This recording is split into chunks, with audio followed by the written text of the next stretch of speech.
Alright, and unmuting this.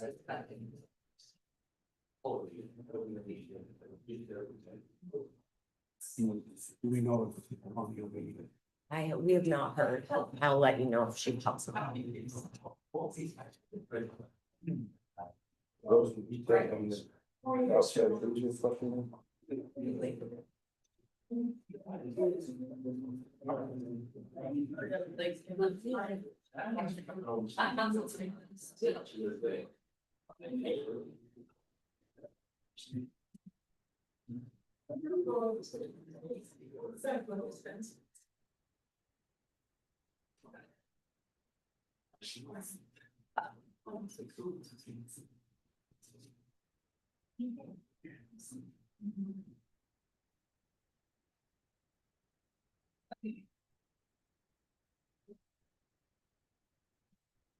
Okay, 6 o'clock, please rise for a pledge of allegiance. We're here. Oh.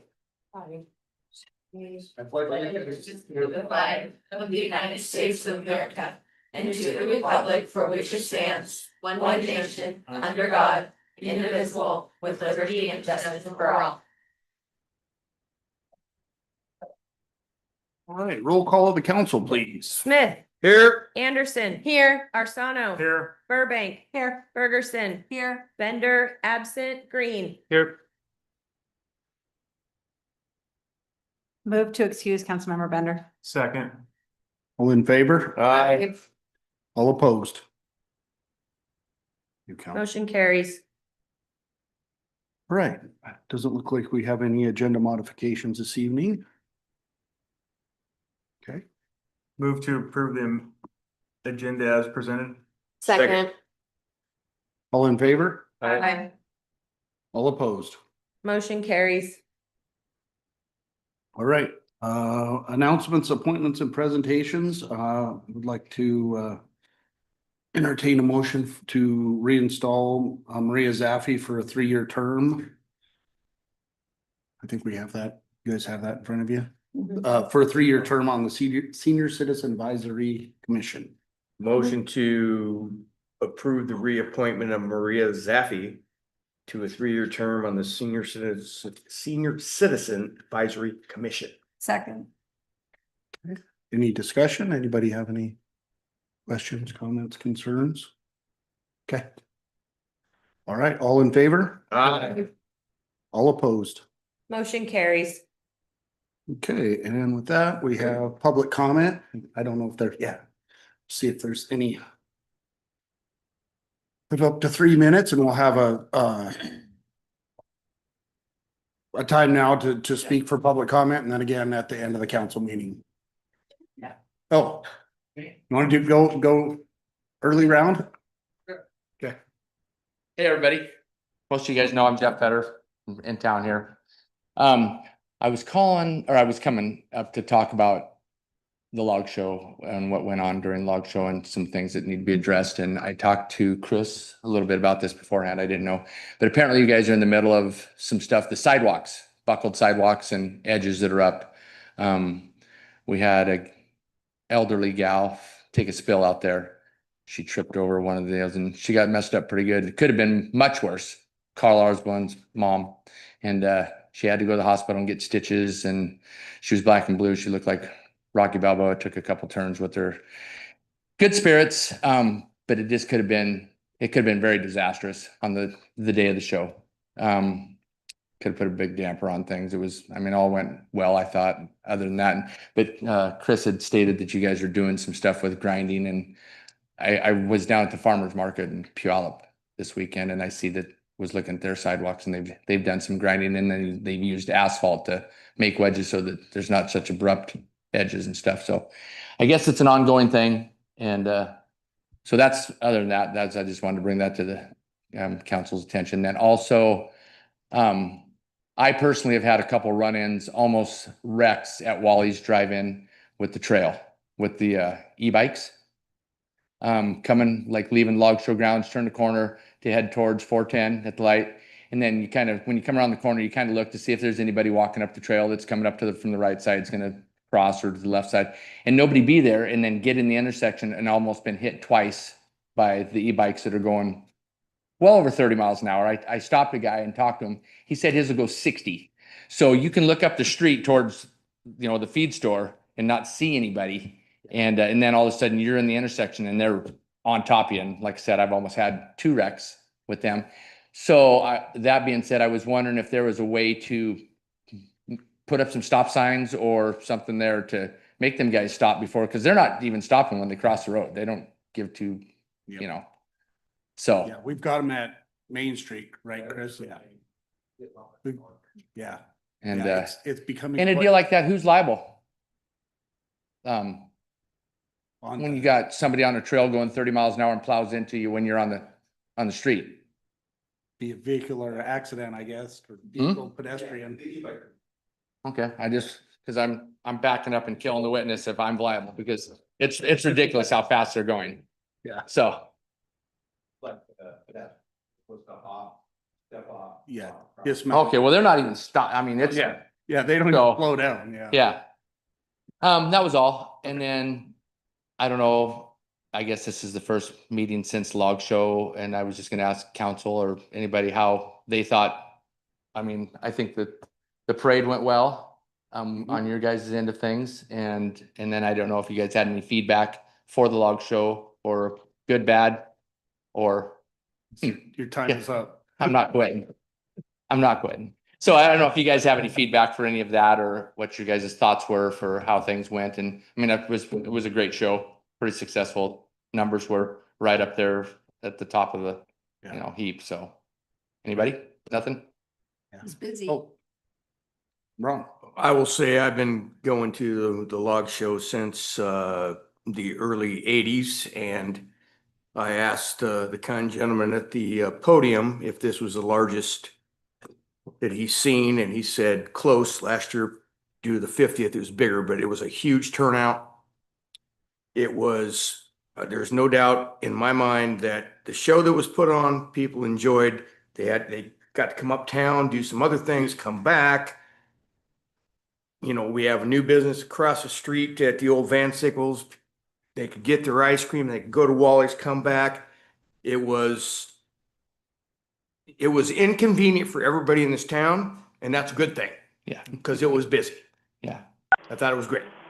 The biggest gripe at the Log Show was that I heard was still the seating. We're trying to fix that. We've got some new bleachers. We're gonna purchase from the Bellingham Bells. They're getting new seating. We got some stuff from the Enumclaw Expo Center that we purchased, and we got that. And so that gave some more seating, but still not enough seating. But we're gonna add from where the handicapped area is next to the beer garden, all the way to the north. We're gonna add in that area, plus another about 12 feet. And then we lose the walkway between those bleachers and the bathrooms. We'll lose all that. The bleachers are actually gonna go all the way back to the bathrooms. We're adding 850 seats. And so it's the biggest purchase that the Log Show's ever made in 51 years. So it's kind of nerve wracking for me, being I'm driving the car, and if it fails, I don't want to be the one in the wreck, but we're spending $30,000 on bleachers that if we had to buy them new would be $180,000. So anyways, all right. Super. Thank you, guys. Thanks, Jeff. Mayor, Councilmember Bender has joined by Zoom. Okay, good. All right, anybody else sign up I to see speak? your Would anybody like to speak for up to 3 minutes before we move on? And then we'll have another section at the end of the meeting for public comment as well. No? Okay. All right. Just gonna read this real quick. This wasn't anything official. I just got a text today from the fire chief. He said on the 4th of July, we had 12 calls.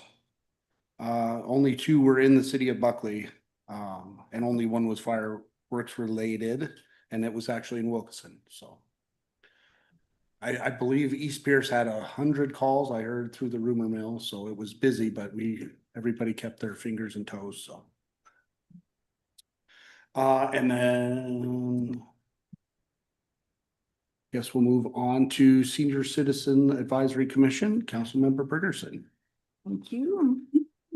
Senior Citizen Advisory Commission met on July 2nd.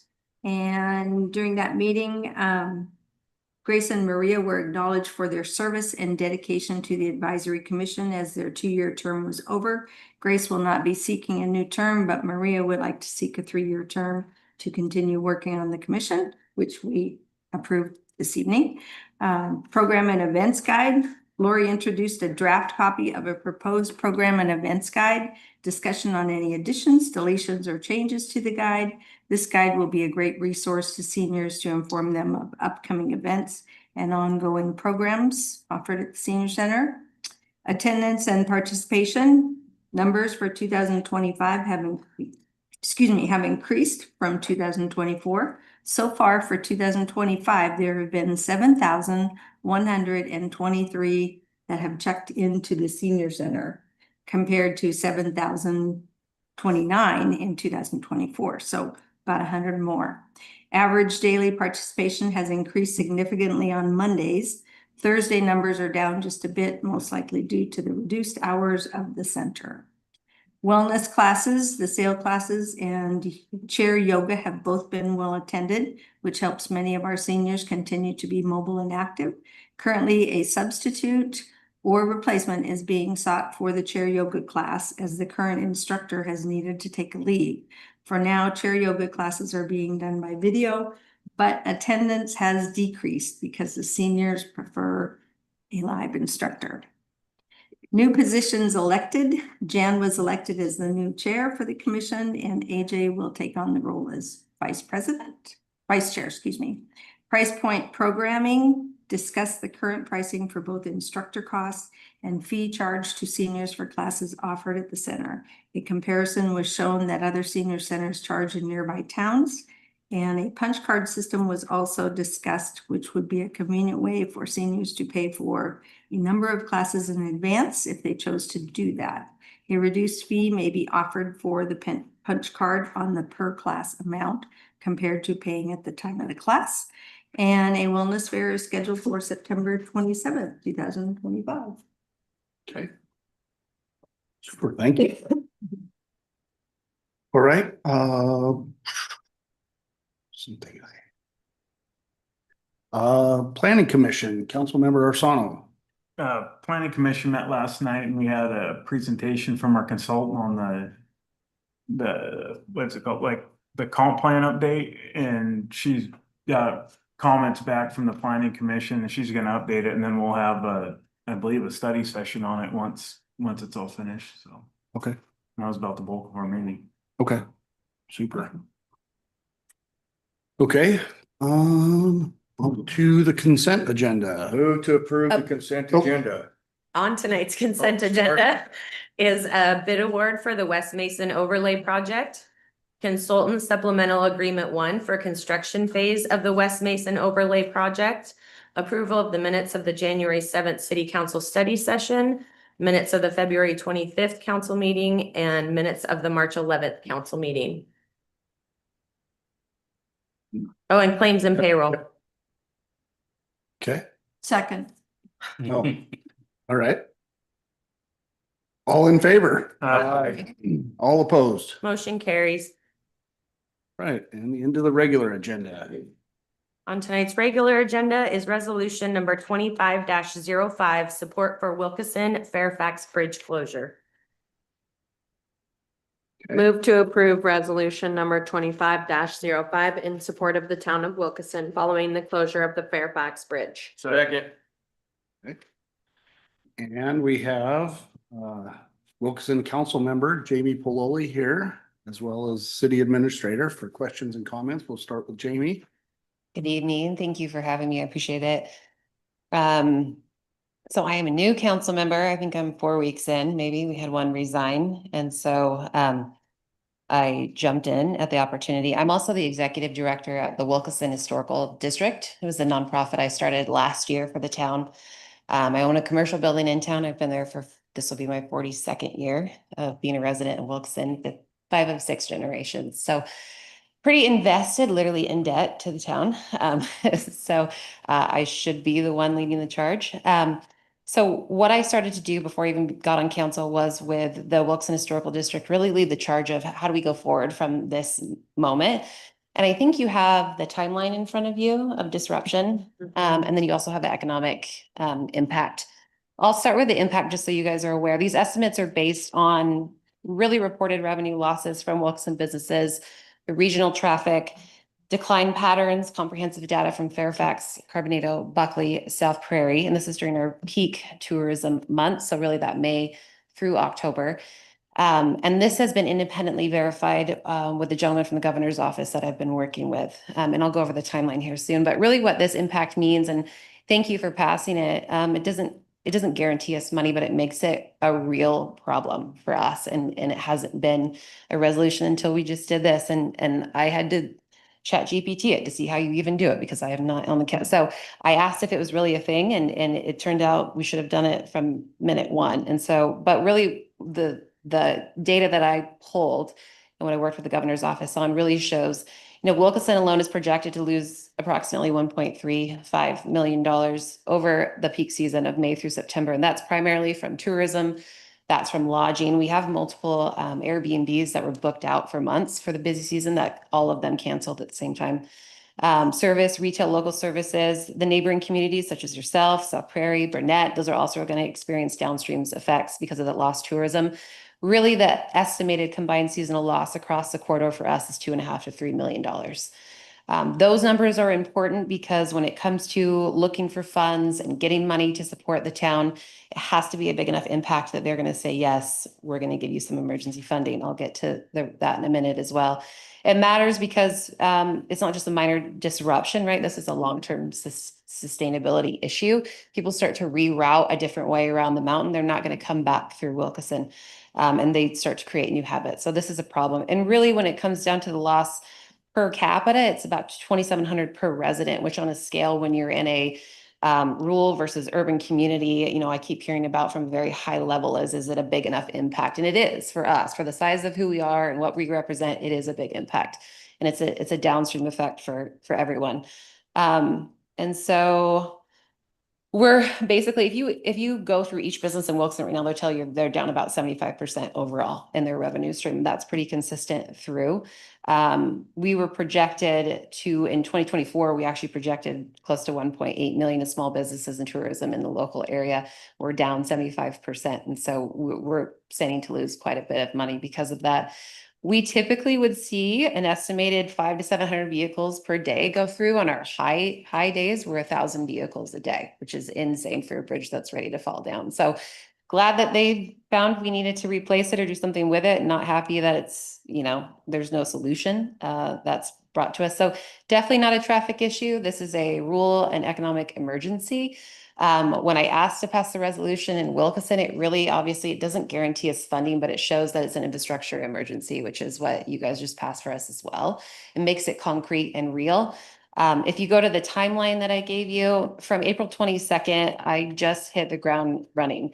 That was our meeting with Steve Rourke, the Washington State DOT. He then said, we have no solutions. This is where we're at. We're gonna move forward and see what we can do. From then, we had a meeting with the superintendent of White River School District, Dr. Scott Harrison.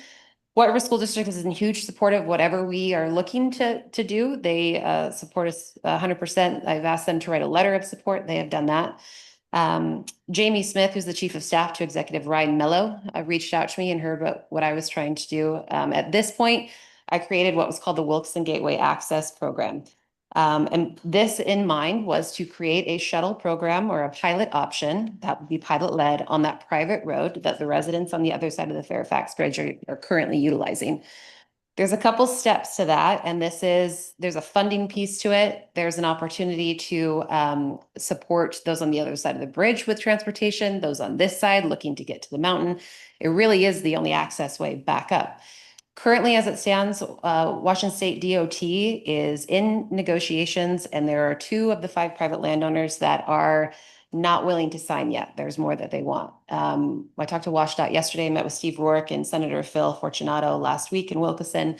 It's not something that can't be done. They've seen this before. People hold out. So we're hoping that they sign soon. What that means for us, for the Wilkeson Gateway Access Program, is an opportunity to piggyback off of their easement. So they need to get that easement, solidify it. The current emergency easement ends in August. This new one extends it 5 years.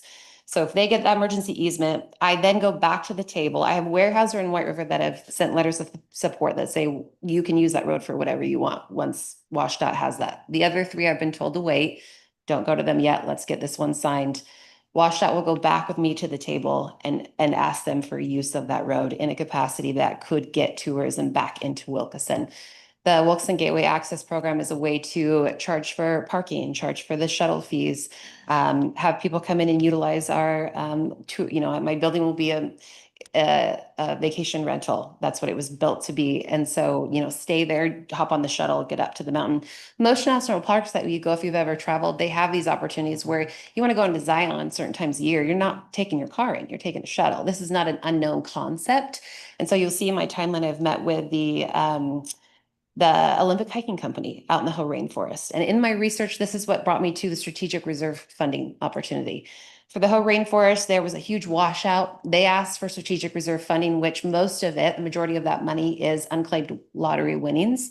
They showed that there was a significant amount of a loss where the governor is able to basically push a button and say, here's $600,000. If Wilkeson, if the surrounding area is a big enough issue, and I go to bat, and which I'm doing. I'm working with the state commerce office, basically Governor Ferguson's right-hand people that go to him and say, this is a big enough cause. We're structuring a package right now, that would allow us, if he thinks it's a big enough issue, to say, here's some funding. And I'm only asking for $1.5 million. I mean, that's sounds like a lot to me in Wilkeson, but in the big grand scheme of things, that money would pay for the Wilkeson, the shuttle or the pilot program. So all of the uptake on that, the marketing, the communications system, the safety protocols, all of that. And then it also, in the RCW, it would support the 137 acres that we're next in line for Weyerhaeuser to purchase. If WashDOT gets this easement and in 5 years, they don't renew it, we're dead in the water again. So really the hierarchy for us is to be able to, and I've realigned going through this process. There are people that have brought to my attention other things, but originally it was access and now it's not. Now it's emergency funding. And that's what this resolution is for. I want emergency funding for those that are in the surrounding areas that are businesses that show loss. We've had no support, which is unheard of to me. And then I want support for the people on the other side of the bridge. It's going to get dark in the winter and the fall. You cannot see when you go to those gates to unlock them. I've tried to unlock them. They're hard to unlock. There's no one's coming to our rescue. And so I want funding for that first. And then I want funding for a shuttle program I want emergency funding. Then I want funding for that 137 acres, because what that does is it brings our own destination into our own hands. No one's going to take that from us. You can't close it. You can't cut people off. It backs to the Coke Oven Park in Wilkeson. And so, and Weyerhaeuser has basically given us first right of refusal for that. And we're in talks. We are hoping to close on that by next year, mid-year of 2026, but they're going to work with us till November of this year to put a plan together and what that looks like. The strategic reserve funding does qualify for those funds to be able to purchase that property.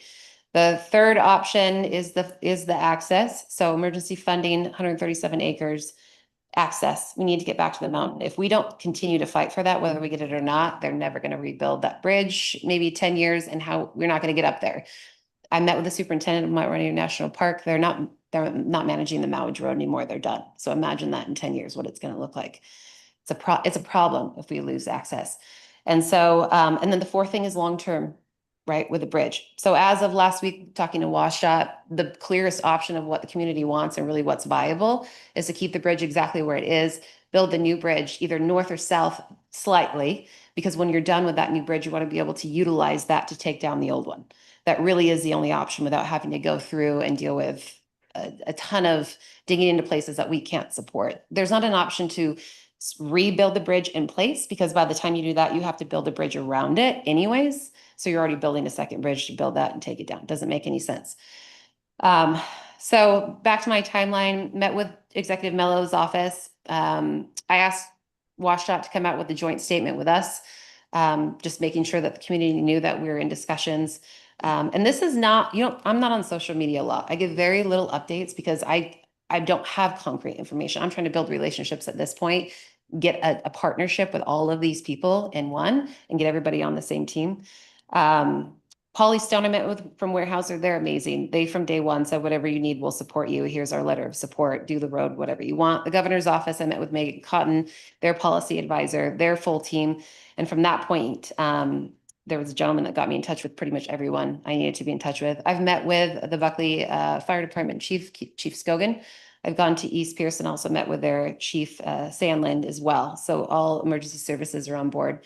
Town council is obviously aware. Pierce County Economic Development Board, Mike Katsy, I met with him. He's the CEO. These are partners that can partner with us to help put this paperwork together in a place that we need to. We all work day jobs. I have a million jobs. I fall asleep at till 2 a.m. doing this, but these teams will help us put the paperwork together once we know exactly what needs to happen.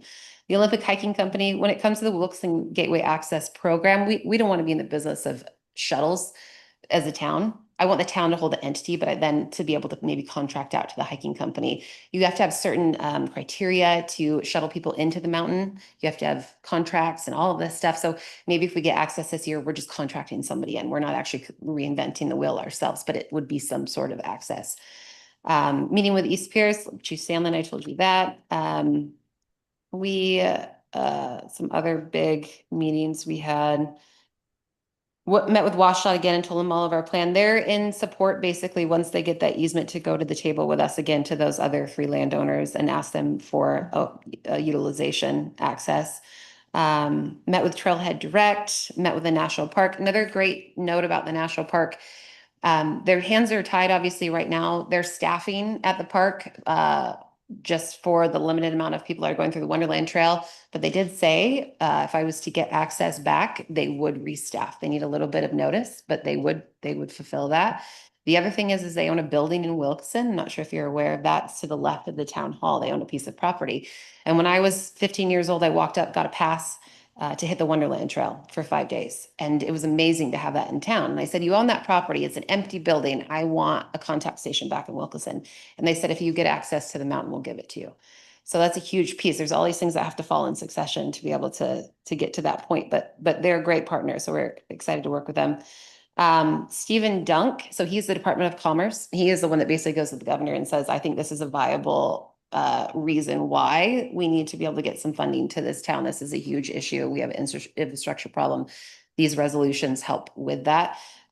He originally said, I've never seen anything like this passed before. And I don't know if you know me personally, you know, I don't like the word no. And so I'm like, okay. So I gave him a week, emailed him back, put a big presentation together and said, take it to him, take it to the governor and just tell me what, you didn't say no. You didn't tell me, you know, like unequivocally, no, you just said you've never seen it. So fingers crossed, he's meeting with some people this week. He'll let me know. Representative Josh Penner, I've met with him several times now and also was at the AWC conference a couple weeks ago. At the AWC conference, I met with the House Committee Chair of Transportation, Representative Jake Fye. I got 30 minutes from him. I made friends with a lobbyist, which was great. And she got me meeting with him. Startup session in 2026. He said he's going to reach out to WashDOT. He's good friends with Steve. There is maybe an opportunity to get some funding long-term for Wilkeson in that aspect. Stokesbury, I've reached out to conference. I have a meeting this Friday with Pierce County Regional Council. Is that, let me see, Pierce County Regional Council. Yep, Josh Brown, who's the executive director. He was a huge part of the Oso mudslide. They didn't have a mayor. They didn't have a council. The Darrington mayor at the time, who I've also reached out to, I met at the AWC conference. Josh was instrumental in leading those efforts in Oso, which is important. I need somebody that's been through this before, that's on the ground, that can help me support it.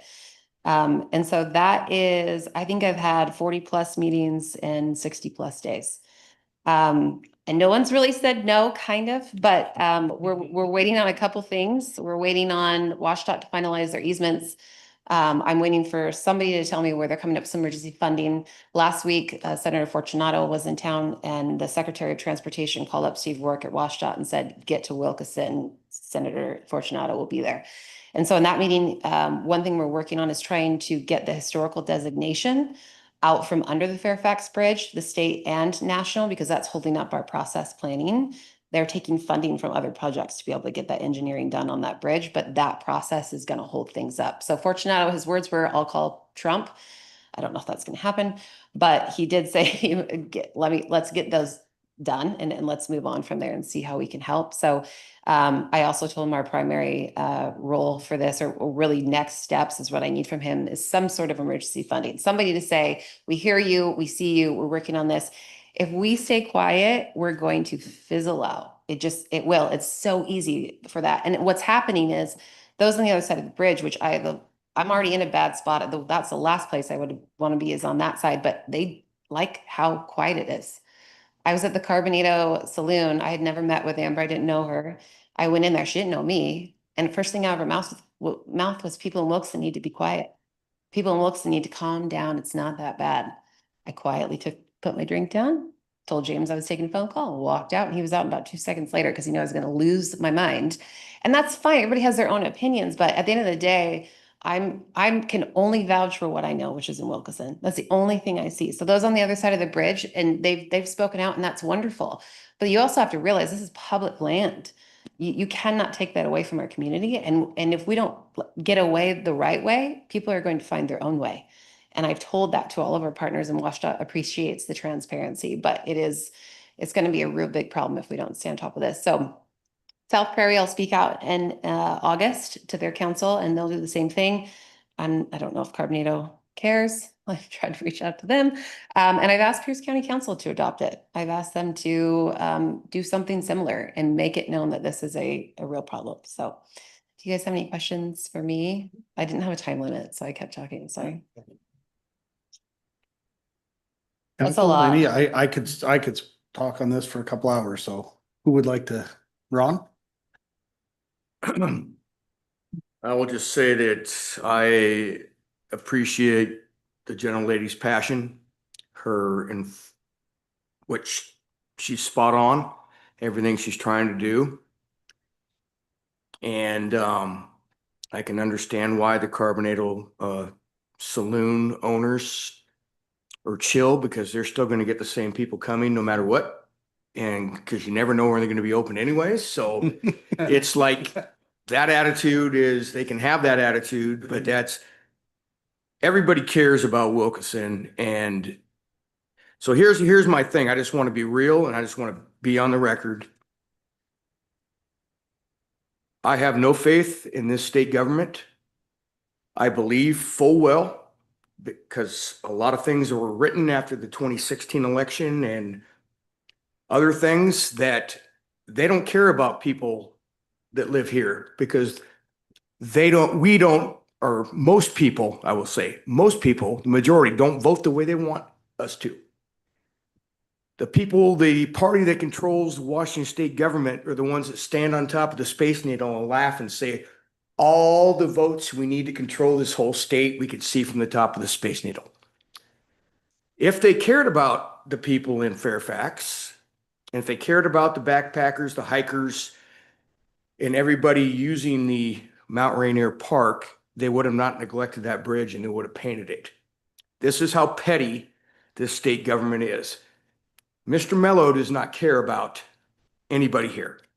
I can tell you already, I know people in Pierce County government that deal with him on a daily basis, and he don't care. He's another one that probably will say, I can stand at Tacoma City Hall, and all where I need to see is all the votes we need to control this whole county.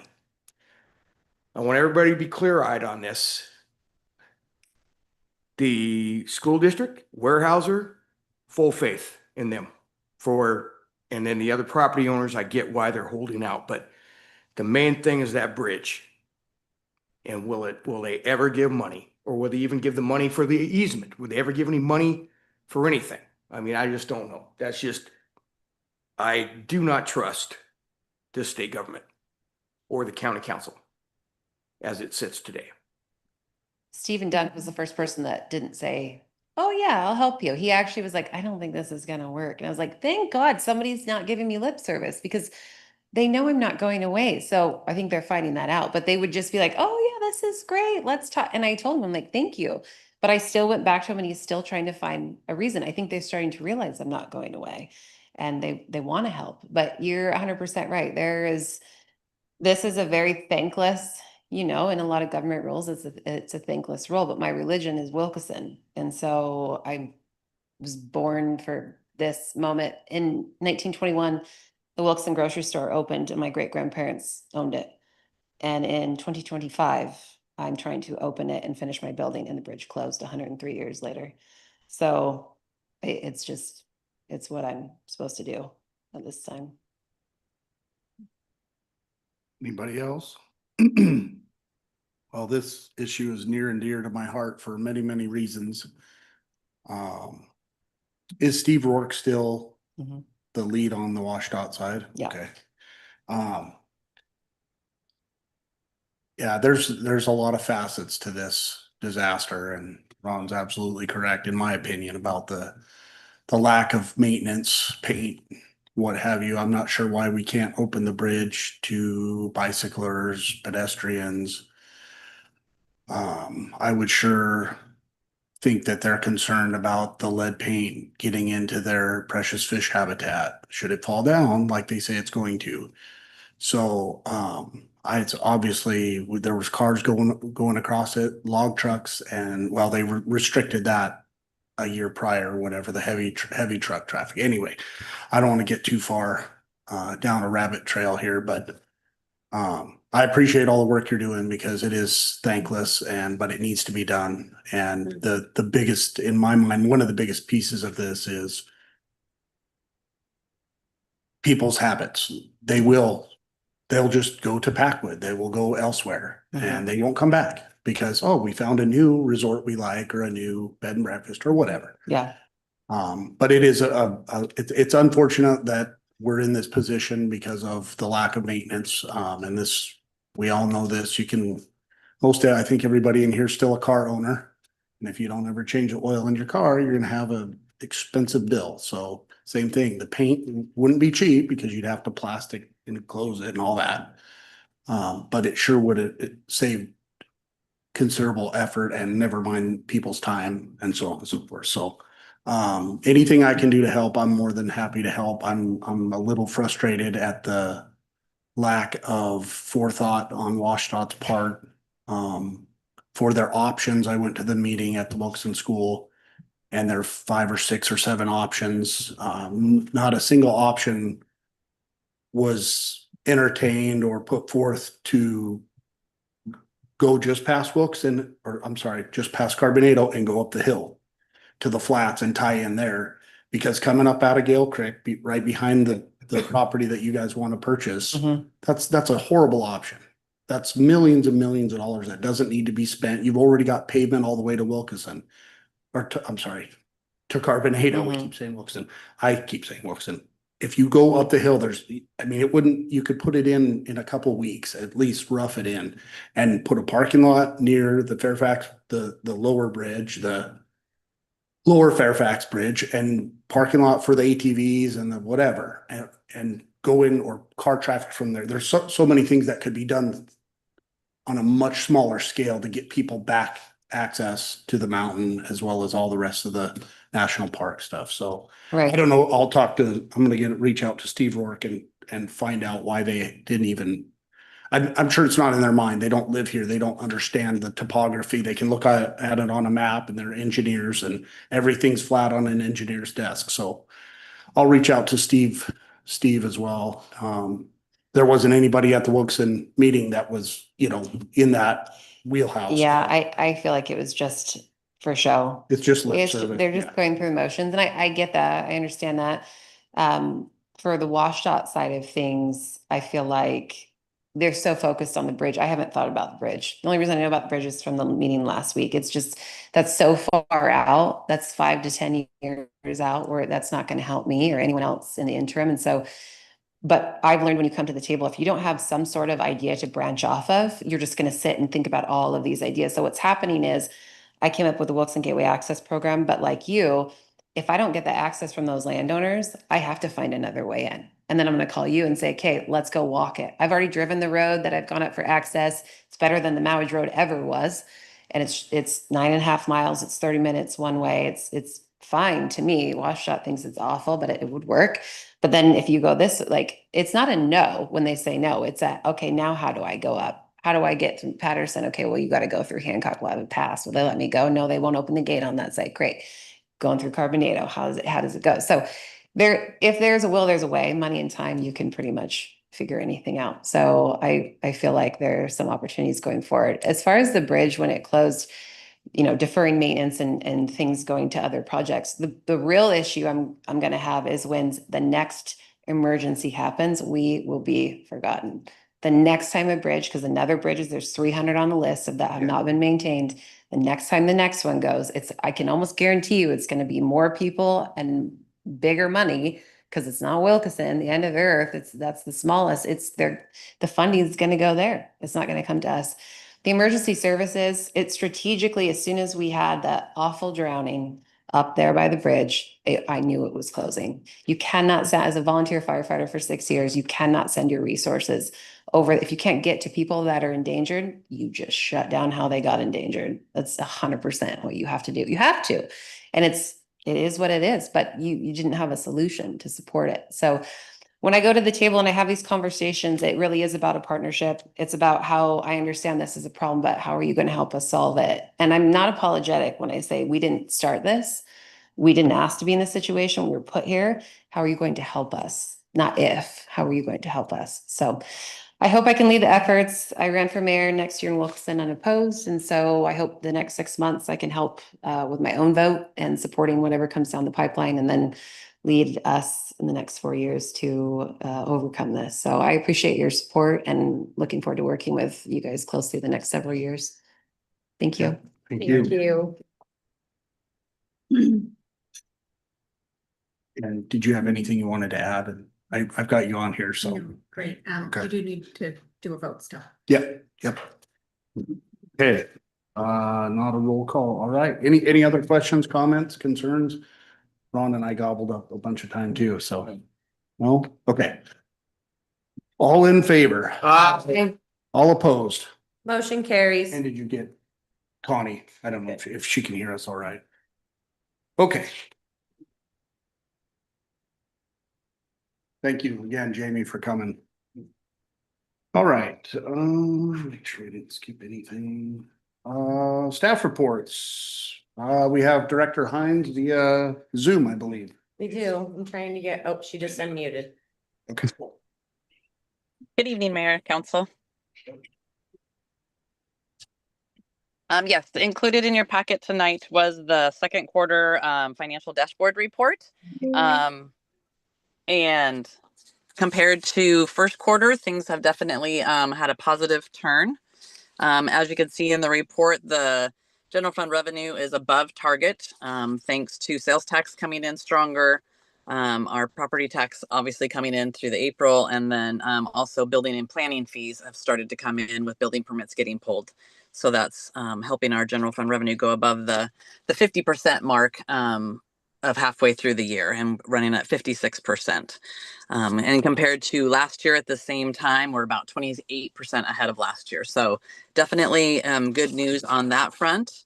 From the general fund expenditure standpoint, we are above budget at the 50% mark. Not too surprising, a little bit with the kind of heavy loaded expenditures at the beginning of the year with insurance and software subscriptions. So taking some of those out, we're a little bit closer to 54. So we're still a little bit over the 50% mark. Some of that's due to legal services being a little bit higher for things that hadn't been planned during the 25-26 budget development, as well as some additional firefighter overtime. Both of those issues are things the city administrator and myself and the department directors are looking at and working on, to see if there's contingency plans that need to be put in place and kind of tracking that throughout the year for sure.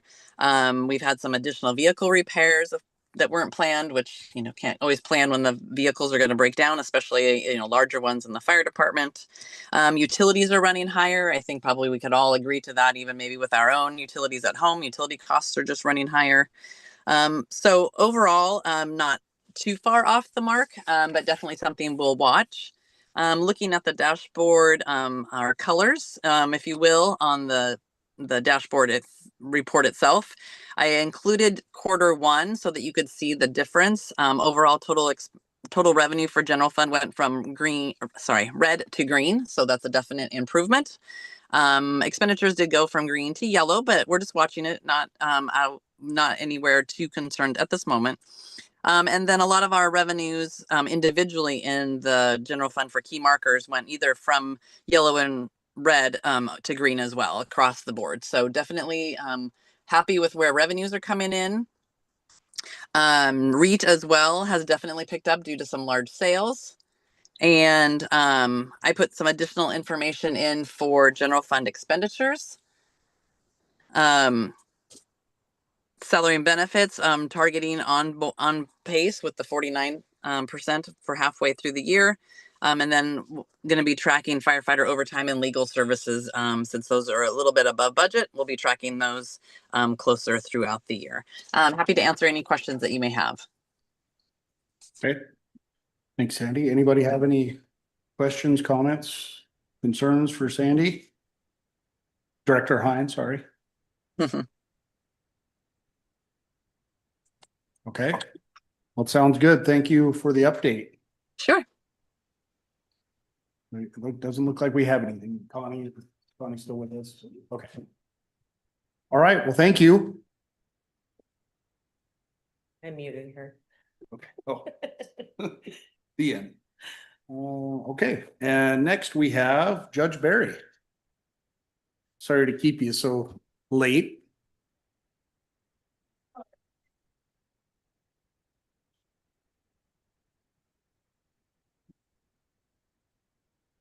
Well, good evening all, and I just really appreciate the opportunity to, other than budget season, to present what we do in the court and the state of the court. And so I know that you've all received our summary memorandum, which gives an overview of what we've been doing, from caseloads to community engagement to training, et cetera. So I just want to talk a little bit about what I think the state of the court is, outside of just the summary.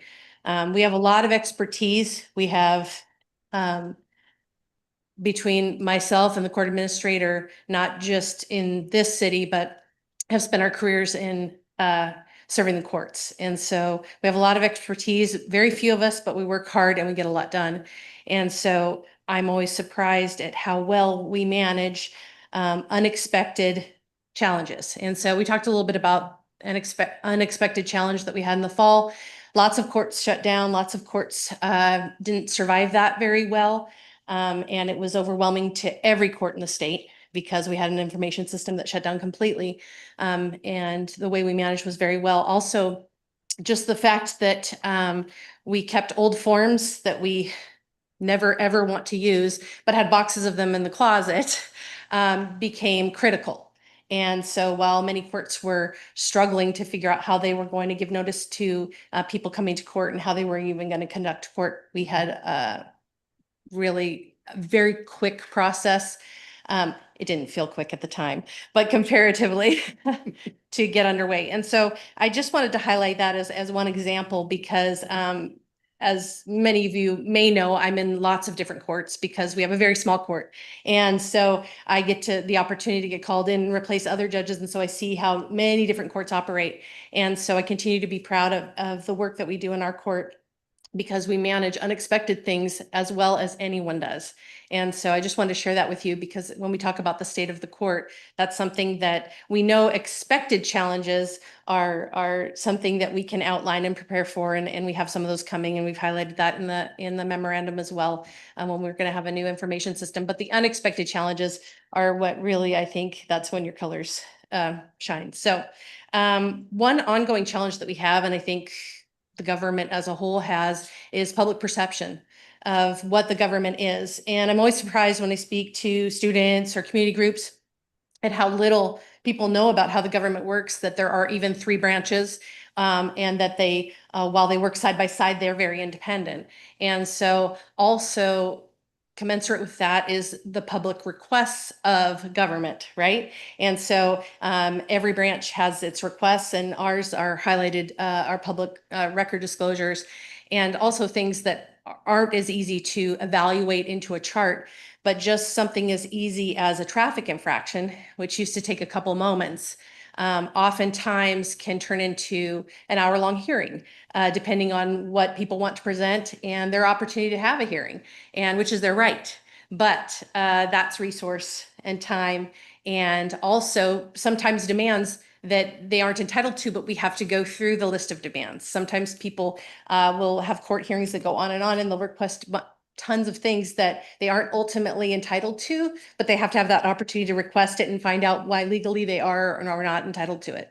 So these are some of the things that, as our cases grow and continue to grow, and that's a pretty easy summary, the time constraints that are required as we reduce paper, as we go to the Laserfish system and all these exciting things that reduce paper and reduce time in other ways, what the public is requesting due to information being so easy to access is growing. And so that's one thing I think is really relevant to the state of the court, is that while we have these sometimes quite large requests, we continue to act with professionalism and diligency and try to figure out the efficacy of fulfilling these requests while being a very small court with a very small staff.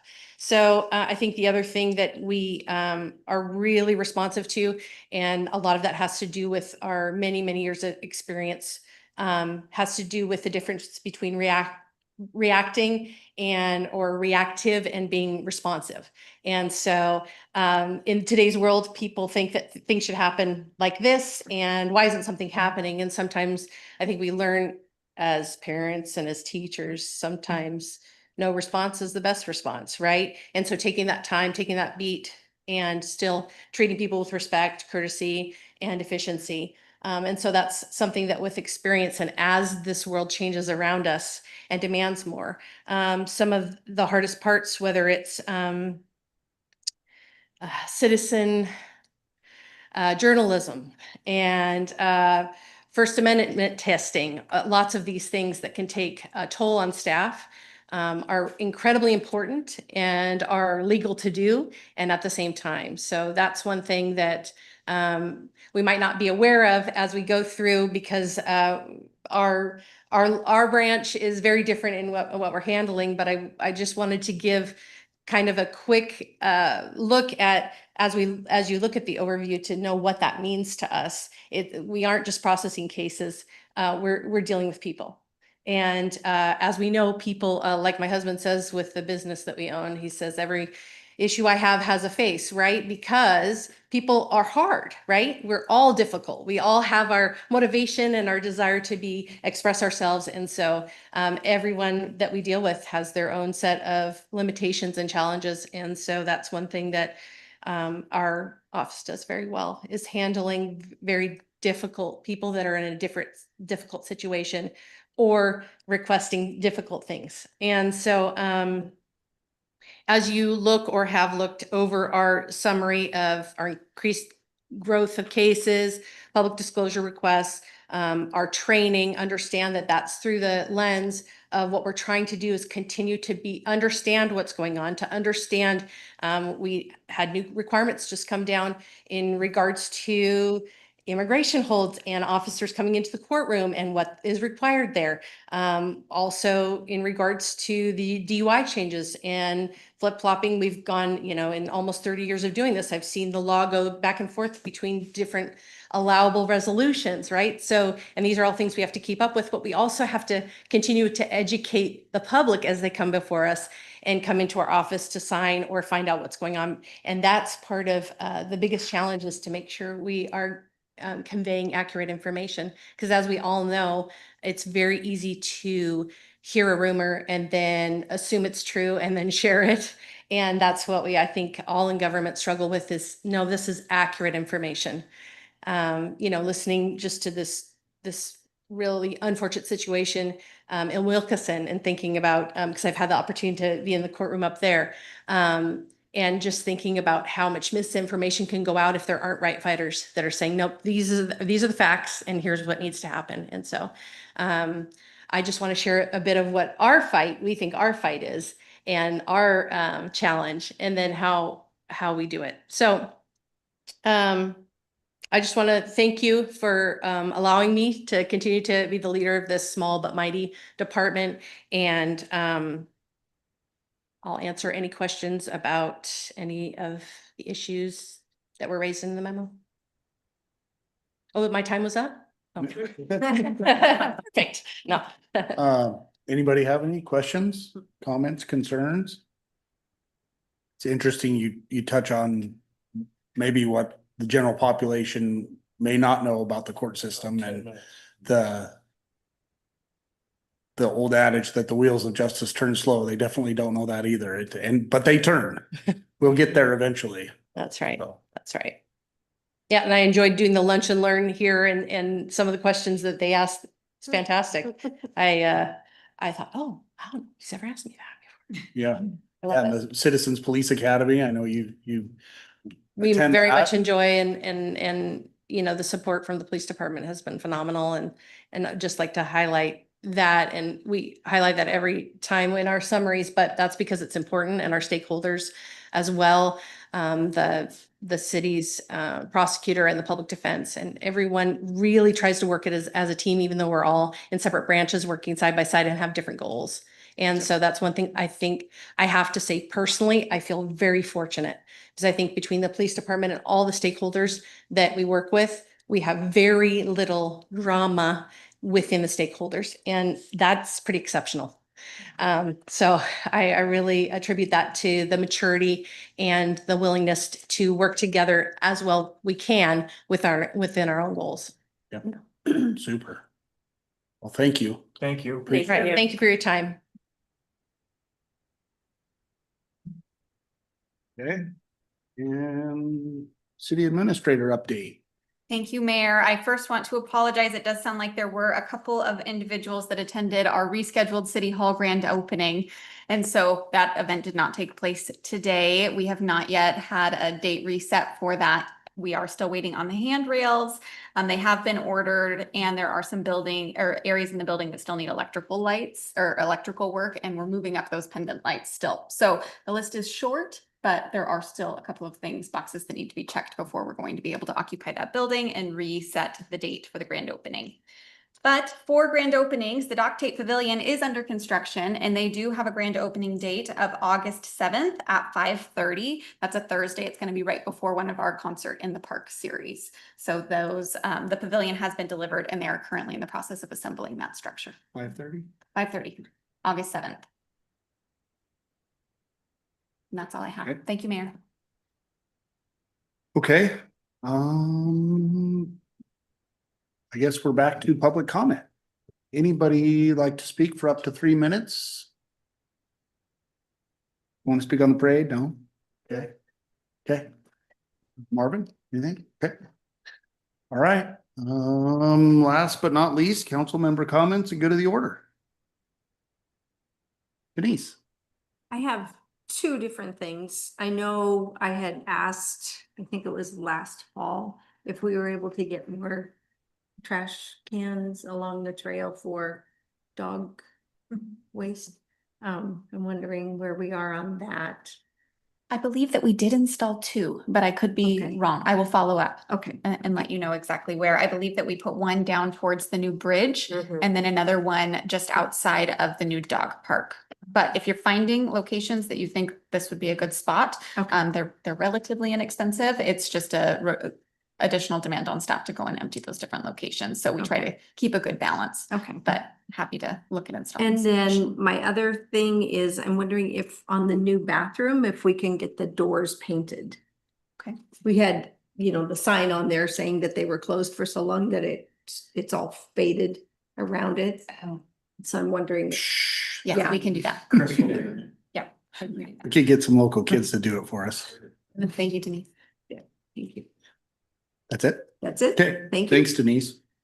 Anybody else? Okay. I'll touch on this if you, Brandon, please. No, go ahead. Lisa, I had a question about the grant funding issue, the email that went out today. So the FAQ document, is that like the official document from the county? Yes. That's okay. All right, I'll try to keep it PC then. Yeah, I found it definitely lacking. They're kind of spinning it as like a legal decision, but it seemed more like a partisan decision to me, or it's kind of obviously a partisan decision. Have you heard from any other cities who are like being faced with like grants not being fulfilled because of this? And are cities talking to each other? So the city of Buckley has played the role of the informant. I Okay. think in some scenarios, so we have started conversations, but we are all still trying to find out exactly what this means. The last meeting that we had was just last week. We have another meeting tomorrow. Okay. And so I think everyone is hoping that additional information comes out. And just so everyone is aware for the record, the Pierce County, along with other jurisdictions, and one of our questions is a list of the other jurisdictions, because we're not sure who all together has decided to not accept various federal funds because of new language attached to the grant or the contract agreements. And so there is a section of the grant agreements that have been modified, and in turn, Pierce County is not agreeing to sign and thus is not expecting to receive the funds.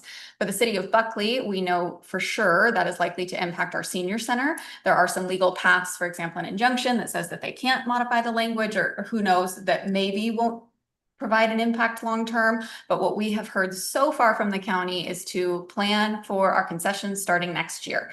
They have already received funds for this year's cycle. And so we've already put in for our reimbursements and don't expect that anything is going to impact the 25 budget. But starting next year, there is a high probability that there may be changes to specifically the funds that come in for senior feeding programs, which for us is our Tuesday and Thursday programs. But we have also reached out to CCS, who is our partner provider who provides meals on Monday, Wednesday, Friday. We believe that they may also be a recipient of those funds.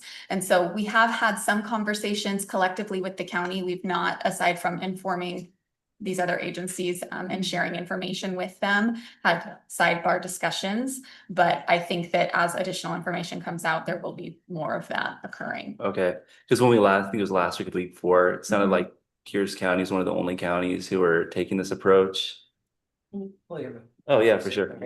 I'd like to see, I like to see like us and other cities for sure push back on this and definitely get more transparency with the FAQ, because it was just, yeah, it didn't cut it. Yeah, so what I forwarded to council yesterday or day before yesterday was exactly what we've received thus far from the county. Yep. And they continue to provide small amounts of information, but we have a few questions that we have assembled as staff and happy to add any additional questions that council has. One of our questions is, can we pursue this funding on our own through the feds, or does it have to trickle down through the county? What are the other agencies? When are we going to know about the impacts? What are the Oh, sorry, that's not usually my problem. When are we going to know about the impacts? And then, of course, for those concessions, does the county have a contingency plan, or are they relying on the state? My understanding, and it's a evolving situation, and so any of this could be subject to change, but my understanding is that the state of Washington is continuing to receive funds and is signing these contracts. I don't know if that's going to change or if it has changed very recently, but as far as I know, this is a Pierce County and other local jurisdictions problem, not necessarily state initiated, at least not yet. Okay, thanks. I will mark up the FAQ document and get it back to you. That sounds all great. my feedback and questions. Thank you. And does anyone else have any questions that I probably can't answer but can write down regarding that situation? Okay. And I'll end with this just because it was interesting to me today. So I'll read this off. Well, first off, Chief Alfano and Chief Scogan and myself and a few other city staff went to the Volcano Observatory a few weeks ago, and lo and behold, today just happens to be there. If you didn't see this thing on social media, I'll just read this. On July 8th today, the USGS called Cascades Volcano Observatory, and whatever the next acronym is, detected a swarm of earthquakes at Mount Rainier starting at 1:30. So far, hundreds of earthquakes have been detected with event rates up to several per minute, ranging from depths of 1.2 to 3.7 miles below the summit. The largest earthquake located thus far is M1.6, which I assume is magnitude. Currently, there's no indication that there's this level of earthquake activity is cause for concern, yada, yada, yada. So it was quite interesting, and it really lends a new lens to going down there, and I would encourage anybody that has a chance to go down. And we barely, I mean, didn't even scratch the surface with the geology side of it. It was just more emergency management planning, and what was my first time hearing the term no notice lahar.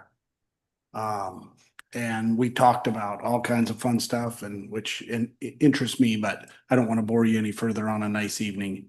It was just interesting that we got this alert today. There's nothing to be concerned about, but things are constantly moving. In fact, there's one more little bit I'll read.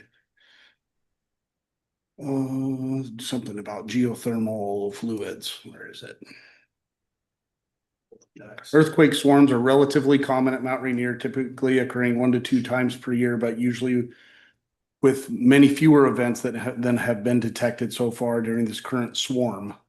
And they've got all kinds of interesting terms. One of the terms they used was unrest. So they don't refer to as activity for whatever reason. It's we're still in the period of unrest where things aren't moving in their terminology. So anyway, lots of interesting stuff. If you ever get a chance to go, there's more emergency management. Pierce County, I think if Courtney will send out to the council the Pierce County emergency management planning epic. Yes. Send that out to the council. It's really a neat website and all kinds of information. There's a live view of Mount Rainier and all kinds of pretty interesting stuff for emergency management. What should happen in this no notice lahar, which was what I kind of thought we were talking about the whole time. But the reality is Mount St. Helens rumbled for 57 months. I read 5 years, that thing rumbled and spewed steam and stuff. So there's that end, but what we're mostly concerned is no notice at all. And a landslide, starting a chain reaction that comes our way, but there's all kinds of data and science that says it's going to go to Orting because anyway, it was pretty cool. Yep. The end, finally. With that, I'll entertain a motion to adjourn. Motion to adjourn. Second. All in favor? Aye. All opposed? Motion carries.